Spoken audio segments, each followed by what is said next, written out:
Bom, e aqui estamos. Muito obrigado a todos que estão aí do outro lado. Nós estamos aqui por Galáctica Televisão para todo o mundo e aqui estamos conversando com Juliana Normand, a doutora Normand, do Brasil, advogada, militante pela causa feminista também, ativista, né? Foi candidata a deputada federal nas últimas eleições do Brasil pela Rede, né?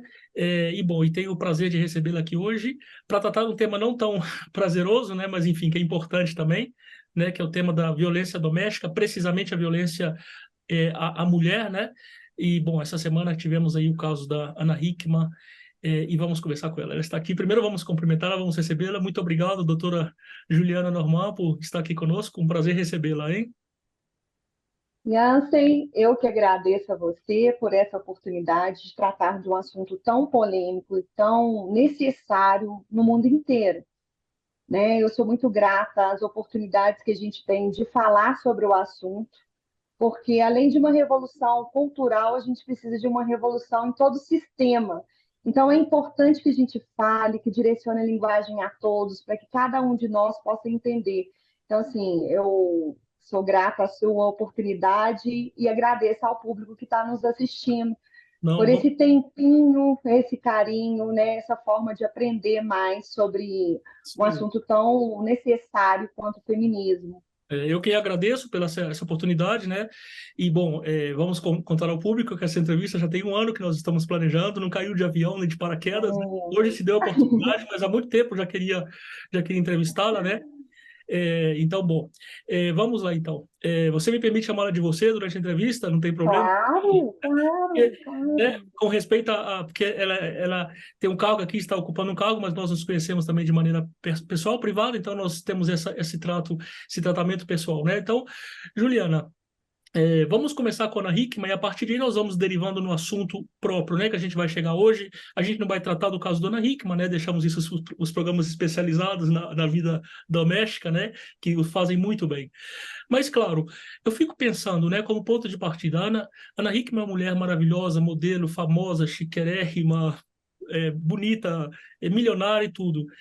Então, assim, ela pode chegar lá no Twitter dela, né, no Instagram, e ela tem um poder impressionante de chegar a toda a população e acabou. É muito mais fácil, ainda assim é difícil, né, porque tem questões culturais, tem questões de amor também, a gente está falando de relacionamentos. E como que uma mulher normal, né? A Dona Maria, né? A Dona Maria que está casada com o seu Pedro há 20 anos e que ele a trata mal e ela já não dá conta mais. Como se sai disso? Como se começa a ver a luz no fim do túnel, né, Juliana? Como que funciona isso? Vamos lá. Você que trabalha com essas mulheres né, no seu escritório de advocacia, né? Então, Jansen, eu não vou falar sobre o caso Ana Hickman Isso, isso. específico, porque ele depende de um procedimento de inquérito, que é onde a polícia faz uma investigação para levantar os indícios de autoria e materialidade daquele determinado crime, né? E que o Ministério Público venha com a parte dele, que é de fazer as denúncias daquele crime que foi tipificado. E se não Então, tem assim, ele. materialidade, e se não tem materialidade, como se faz, né? Esse é o problema também, né? Esse é o Então, problema. então É assim, tão íntimo isso isso, né? é Isso é um dos grandes problemas que nós, mulheres e advogadas, a gente vem enfrentando diante do judiciário. Mas quando você fala da Ana Hickman, que é uma mulher branca, rica, né, com muitos seguidores, por que é importante ela trazer os fatos para a rede social dela? Porque ela precisa de alertar outras mulheres, alertar outros homens, porque essa violência, na minha opinião, essa violência, quando ela parte para ser uma violência física, ela já teve outras evoluções. E aí eu não vou tratar da Ana Hickman, eu vou tratar das mulheres que me procuram no meu escritório. Por quê? Porque a gente vem com o enfrentamento de um passo a passo que é muito cruel para essa vítima de violência doméstica. Por quê? Você chegar e decidir que vai denunciar o seu parceiro quando existe toda uma ritualística cultural para que você perdoe, coitado, ele bebeu, ele isso. A gente inventa sempre muitas desculpas para esse parceiro agressor, sabe? Então, assim, a gente tem uma questão cultural, inclusive, de se sentir culpada pela agressão, quando nós somos vítimas, né? E eu vou falar de nós porque para evitar de incorrer, incitar pessoas e depois a gente ter uns desdobramentos dessa entrevista. Porque eu tenho mulheres no meu escritório que foram para a rede social falarem como se sentem quando o pai deixa de pagar os alimentos e ela precisa de fazer as planilhinhas, né, para poder ver o que deixou de pagar, e ela se sente uma palhaça, que alguns juízes foram lá, na verdade, um juiz específico foi lá e pediu para ela tirar aquilo da rede social porque atrapalhava a boa fama do cidadão. Então, assim, qual que é a minha crença? A boa fama do cidadão depende das ações que ele pratica. Mas voltando à sua pergunta, como que essa mulher precisa de fazer para sair desse ciclo de violência doméstica? Na minha opinião, é imprescindível que ela faça a denúncia. Né? Dentro do estado de Minas Gerais, a gente tem a questão da denúncia online, que seria o boletim online, que, na minha opinião, ele não funciona direito. Entendeu? Ele tem algumas nuances que precisam ser trabalhadas de uma forma melhor pela Polícia Civil para que dê esse acesso às outras pessoas, tá? E tem o formato de ir na delegacia especializada, no local onde tem delegacia especializada, e onde não tem, ir a uma delegacia. Então, por que ela vai à delegacia? Porque ela vai para fazer a denúncia. Se ela tiver na iminência da agressão dentro da casa dela, ela faz o quê? 190 e chama a polícia militar, entendeu? Aí, se você vai me falar assim, qual que é a eficiência da polícia militar? Alguns casos, 20, 30, 40 minutos, isso é suficiente para o agressor matar uma mulher? É. Então, a gente tem um sistema ineficiente, entendeu? A gente tem um sistema de polícia investigativa que, devido à demanda, à falta de estrutura de investimento nessa força de segurança, o que acontece? Processos, inquéritos policiais morosos, Mas eu acho porque que ela para chegar precisa ao fazer a feminicídio, denúncia. né? Para chegar a esse caso de matar, porque eu nem estava indo tão longe, eu estava indo na violência diária mesmo, mas para chegar a um caso Uhum. de uma suposta possibilidade de um feminicídio, por exemplo, é porque já houve outros atos de violência ao longo do caminho, né? Nenhum O marido, passo a nenhum marido passo. mata uma E mulher, ele já deu sinais ali, né, ao longo do caminho. Talvez aí seja uma sim, coisa preventiva, inclusive. possivelmente sim. Então, a gente tem, tem outras violências, são as violências psicológicas, as morais, as patrimoniais, a violência física e até chegar no feminicídio, entendeu? Isso é um passo a passo, porque o agressor, o que acontece, Jansen, é que a gente não pode menosprezar o grau lesivo do agressor. O que não quer dizer que se ele pratica uma violência psicológica, ele vai praticar uma violência física ou vai chegar no feminicídio? Eu, sinceramente, não sei, não me arriscaria, entendeu? Então, precisaria de ter um trabalho ali, que eu falo que é intersetorial, porque não é só um advogado, a gente precisa de um serviço de psicologia muito eficiente, que também a gente não tem, entendeu? Para cuidar daquele núcleo familiar, inclusive do agressor. Doutora, você tinha falado você tinha evocado a palavra materialidade ainda há pouco, né?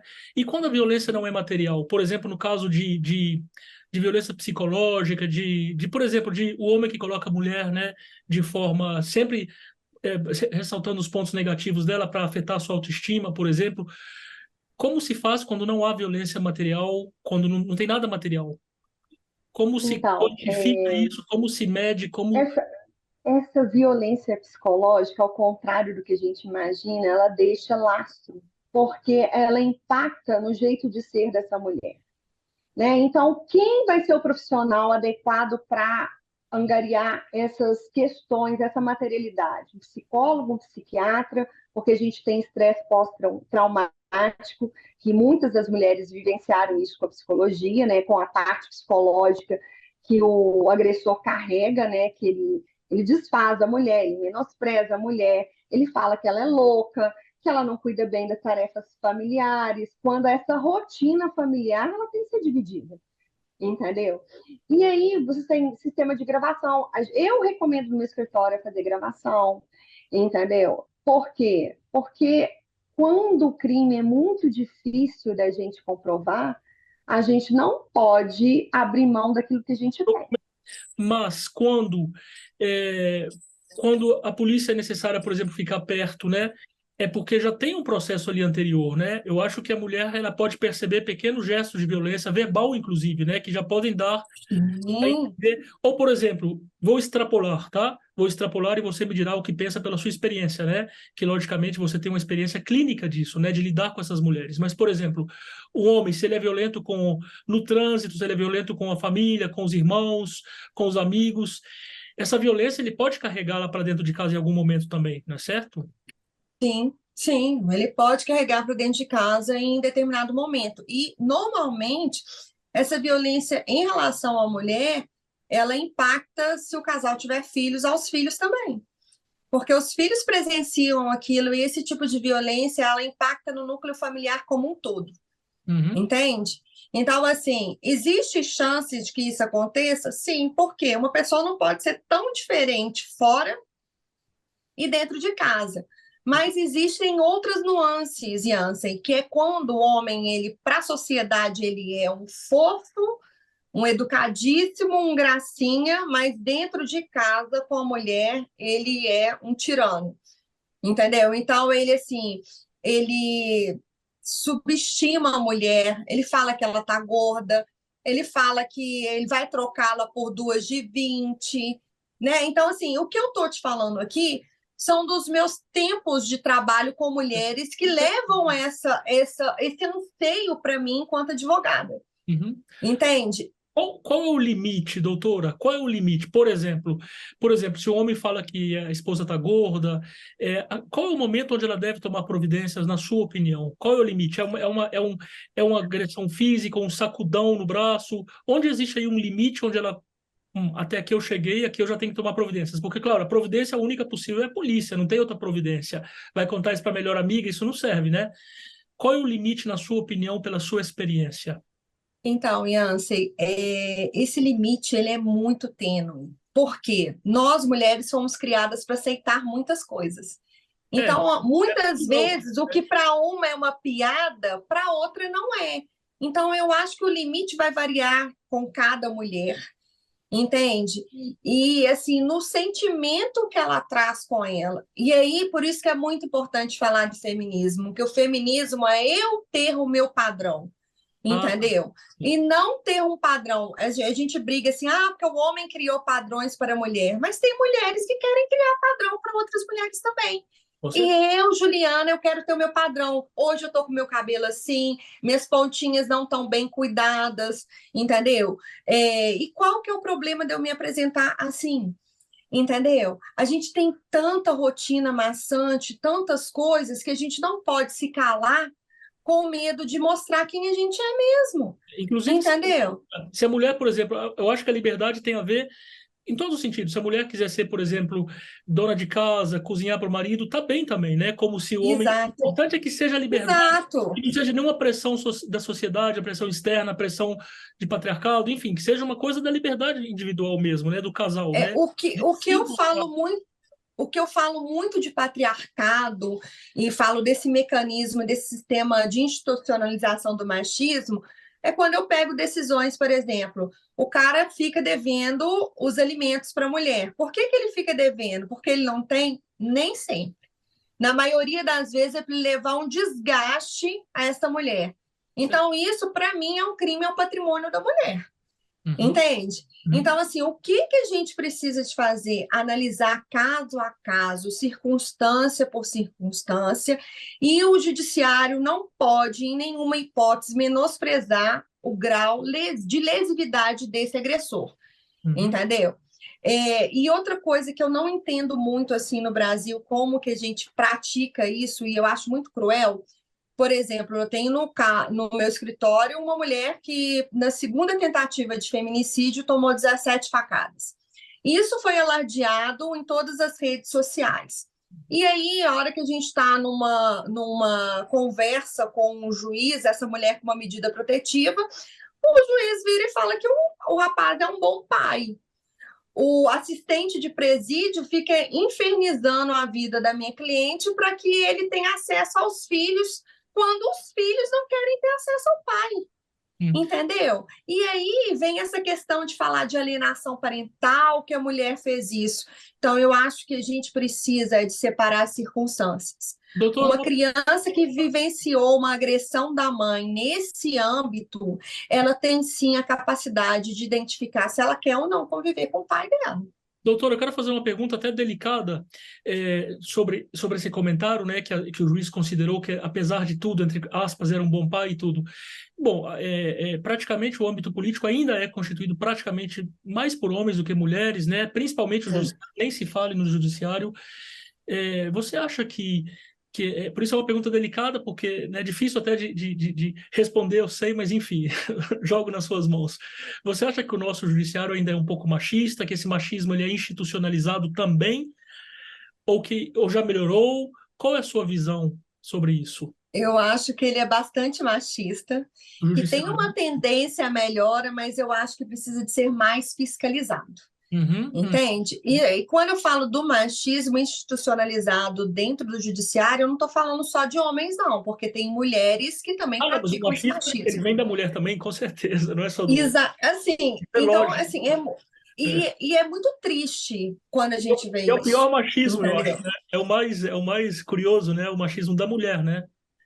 E as decisões bem pré-formatadas, concebidas, sem mudanças. Mas e as crianças? Mas a minha mãe me ensinou assim, né? É uma coisa internalizada. Assim, eu já escutei de uma pessoa do judiciário que, como eu não tenho filhos, eu não sei criar filhos.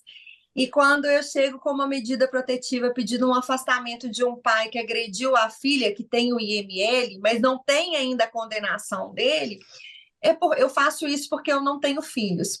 Então, isso para mim é uma violência contra a mulher. Entendeu? Porque eu, enquanto mulher, eu tenho o meu direito de querer ter ou não filhos, e mais o querer ter ou não. Não sabe se eu posso, se eu dediquei a minha vida àquilo. Você entendeu como que as pessoas invadem o que a gente quer, o que a gente acredita? É muito difícil ser mulher, entendeu? Porque sempre tem uma pedrinha para atacarem na gente, sabe? É uma coisa assim de louco. Uma grande questão essa, se é mais difícil ser mulher ou homem, né? Porque tem coisas boas e, bom, enfim, não é o caso. Mas eu vou pegar carona nesse comentário da medida protetiva, né? Que você acaba de trazer.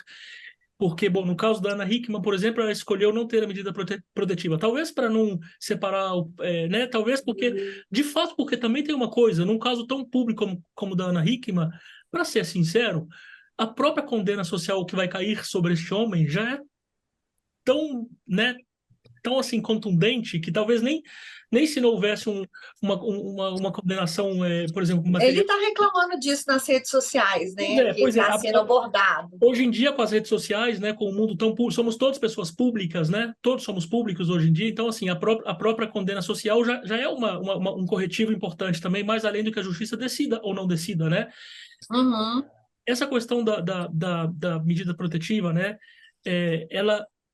A mulher, na sua opinião, o Ministério Público deveria tomar as rédeas de alguns casos, justamente para proteger a mulher de ter medo do marido, de enfrentá-lo dias posteriores, porque estamos falando do marido, do pai dos filhos, né, de uma pessoa que vai estar presente na vida dela, né? Não é a mesma coisa denunciar um ladrão que entrou na casa de alguém, saiu pela janela, e denunciar a pessoa que dorme na mesma cama com você, né? Então, assim, você acha que essas medidas protetivas elas deveriam ser de ofício, por exemplo, né, impostas, por mais que a mulher não queira, pelo Ministério Público, como, enfim, em casos excessivos, estou falando até de tornozeleira eletrônica, de pontos de pânico, botões de pânico, etc. e tal.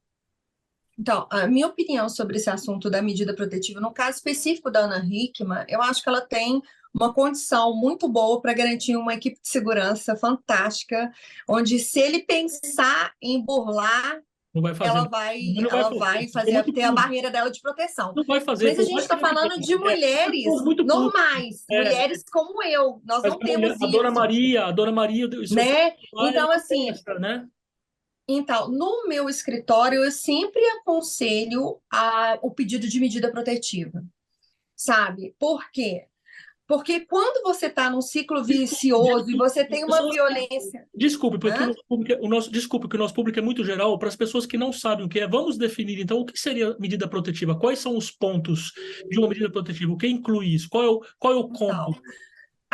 primeiro é preciso que a gente diferencie, né? A medida protetiva, ela é uma série de medidas que o rol não é taxativo, ou seja, não são só aquelas que estão determinadas na legislação, porque as circunstâncias podem levar e fazer com que o juiz determine uma outra medida que seja conveniente para aquele caso circunstancial. Caso é um Né? caso. Então, a gente fala de rol taxativo, que quando tem determinadas e se restringe àquelas. E a gente fala de rol exemplificativo, que é quando tem alguns exemplos dentro da lei, mas dependendo da circunstância, a gente pode pedir outras. Mas Tá? na prática, se tira Mas, o marido da casa, por exemplo, na prática, se tira Hã? o marido da casa, na prática, por exemplo, né?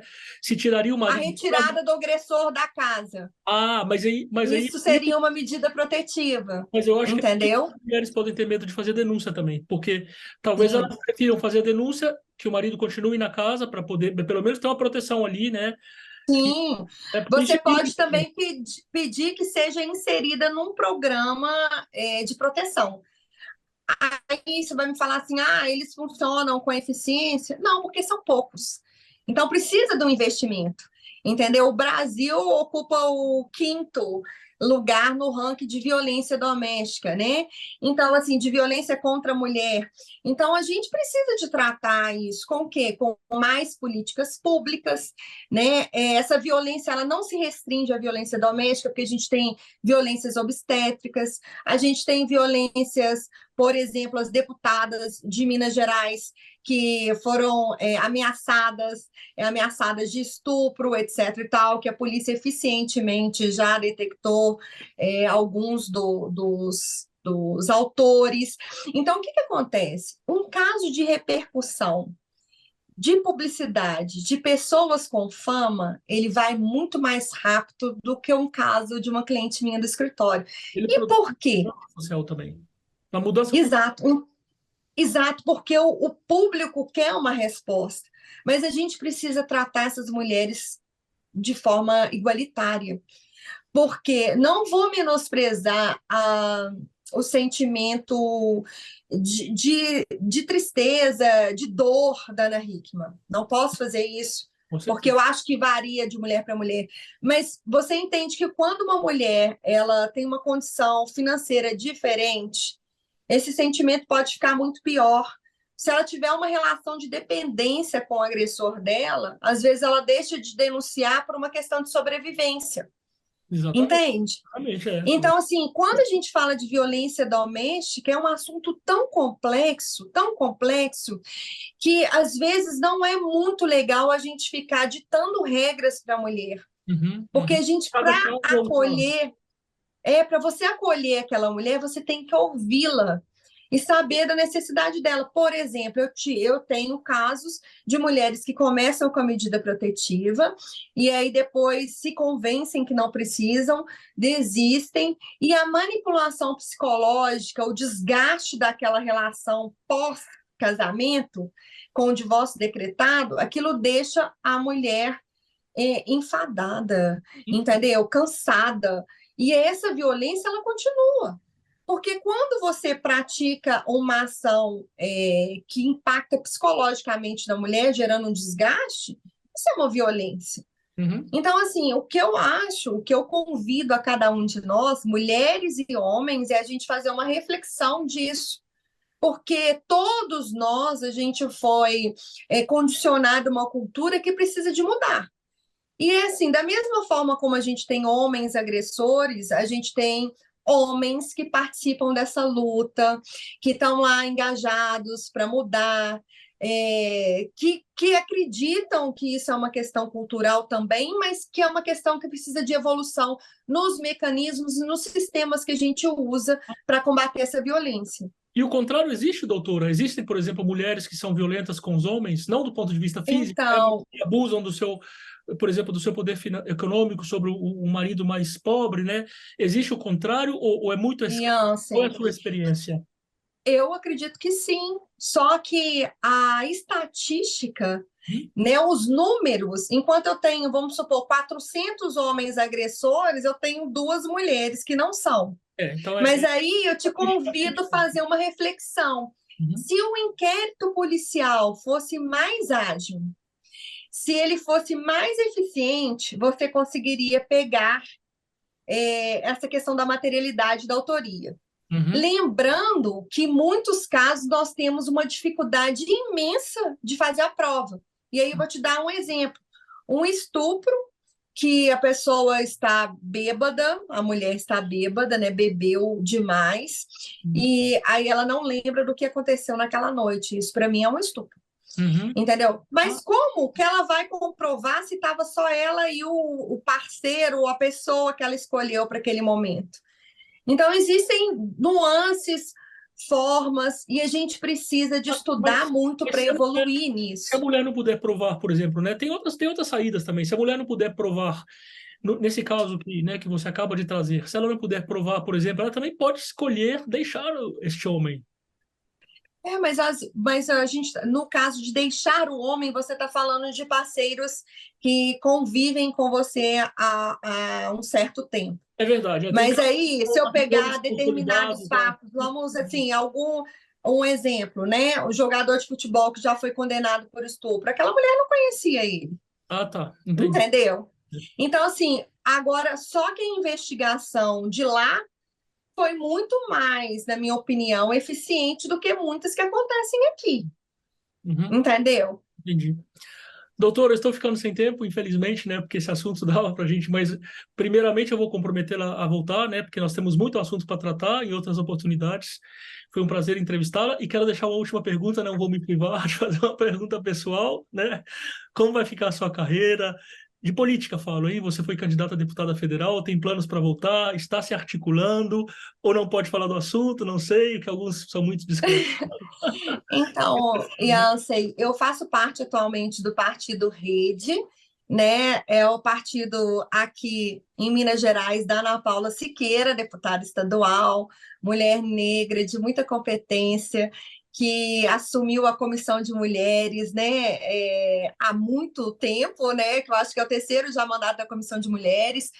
É o partido da Marina Silva, em São Paulo, da Marina Elou, de mulheres de fibra.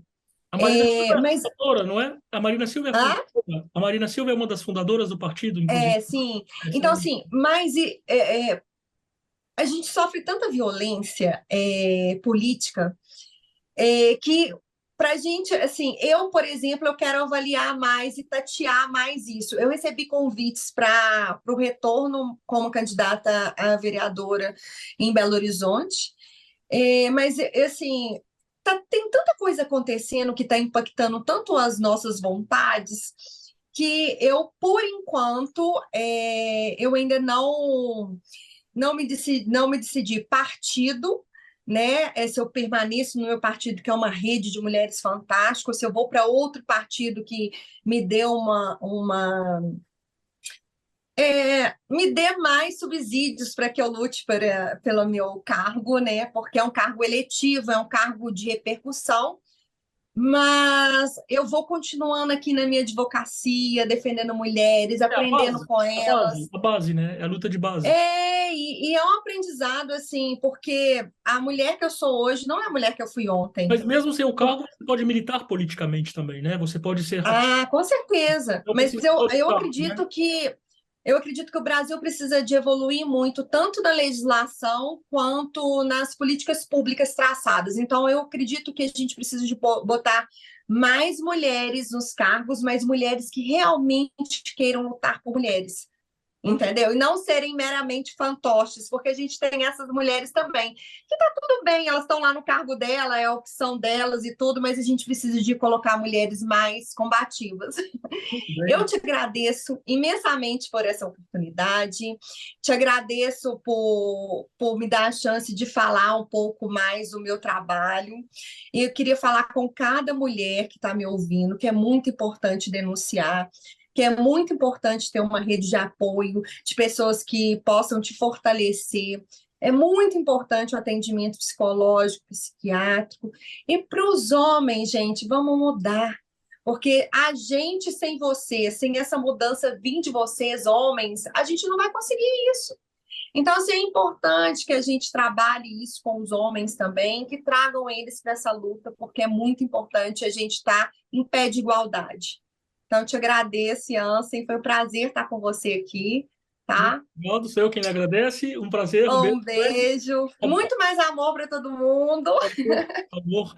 Falei com a doutora Normã, advogada, foi candidata a deputada federal. E bom, e aqui não contou muito o que vai fazer, não vai, mas é assim mesmo, os políticos são assim. Esperemos que ela volte, né? Porque a luta dela é uma luta honesta, que eu conheço de perto, né?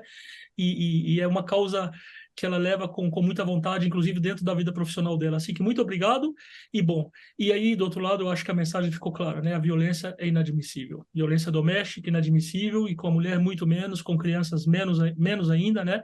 Inadmissível. Muito obrigado a todo o público que nos acompanhou. Nos encontramos aqui na próxima emissão.